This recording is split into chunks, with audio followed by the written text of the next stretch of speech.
They're the ones that started it. They're the ones that have it. And it's almost like a kamikaze attack by them. You want to know the truth? This is like a kamikaze attack. They almost, you know, they have nothing to lose. They've lost the elections. They've lost the presidential election in a landslide. I saw the other day where Kamala said this was a very close election. This was one of the biggest sweeps that anybody's ever had. Won the popular vote by millions, won the electoral college by a massive amount. They said, if I got 270, that would be great.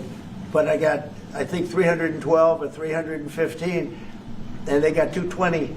So, you know, we won that. But we won counties. The big thing is counties. So out of all of the counties, thousands and thousands, we got 2,500. They got 525. It was a landslide. And we listened, oh, yes, it was close. It was one of the greatest victories ever. And it was a mandate to do what we're doing. And I hope, and Mark wants this as much as I do, we are very close to making a deal on the Middle East that will bring peace to the Middle East. After all of these years of millions and millions, tens of millions of people being killed, there's a chance to bring peace to the Middle East. In addition to that, I made 7 other deals, and they're, you know, great. And we're, you know, things are happening with respect to Russia, Ukraine. That's one that last week, Mark, 7,812 people were killed. Soldiers, mostly soldiers. Yep. But 7,000, more than 7,000, almost 8,000 soldiers were killed.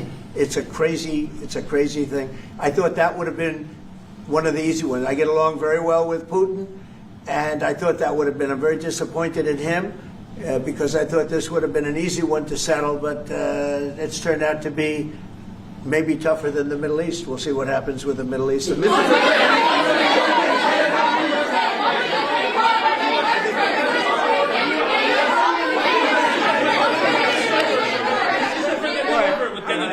Is the fentanyl crisis over with Canada, with the Canadian border? Is what? The fentanyl crisis. Fentanyl. No, it's not over. It's never. I think it's never going to be over. Sir, on China, what more can the United States and Canada do together to counter China?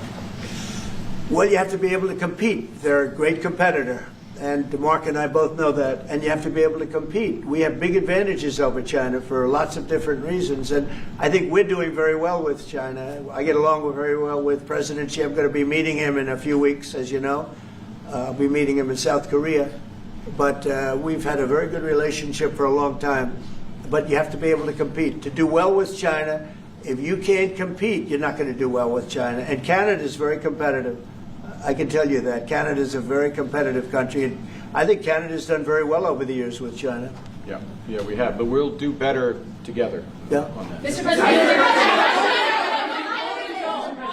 on the Middle East, what guarantees are you giving your Arab partners that Israel will not resume its offensive after the hostages are released? Well, the primary guarantee is once this deal happens, if it does happen, look, they're in negotiations right now, we are going to do everything possible. We have a lot of power, and we're going to do everything possible to make sure everybody adheres to the deal. Okay? Are you concerned about the delays at airports, and how do you see this shutdown ending? Oh, sure. I mean, it's they're all Democrat delays. There are delays at the airport. That's standard. And again, this is something that every day we put forth a bill. It's just a continuation. It's a very simple thing to sign and very simple to do. And I really think that these are people that I think they have nothing to lose. They have a party that's out of control. They have no leader. Nobody knows who the leader is. I look at people with very low IQs like Crockett, this woman Crockett. I never met her, but she's a low IQ individual. I look at AOC talking about how if they want to negotiate, they can come to my office. She's not in that position to do that. And who the hell is she to say that? And then I watch Nancy Pelosi not knowing what to do. I watch their leadership. Look, Schumer is petrified of primary because he's not going to win probably against anybody in a primary. You know, Schumer did the right thing, but he handled it badly originally a year ago. He did probably the right thing, but he handled it badly. I think Schumer's incapable of making a deal. They are a mess. They're a party that has no leadership. They have and they have no policy. You know, we have great. I think we have great leadership, but we also have great policy. We have strong borders. We have no men and women sports. I mean, basic things. We're not. We're not going to take your child away and change the sex of your child. We're not going to do things like that. What they're doing to the country is so incredible. And they got away with it with all their woke crap, and now it's stopped. And we have a country that's based on common sense and strength and intelligence. I mean, we have the United States of America, and I say it all the time. Other leaders have told me this. Mark hasn't yet, but I think he would.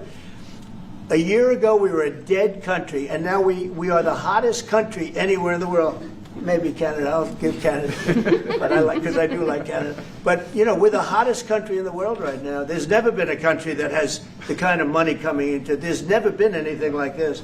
There has never been a country that if you take $1 trillion, that would be unbelievable. We're going to have over $20 trillion invested in this country. There's never been anything like what you're seeing, and it's based on good policy and common sense and leadership.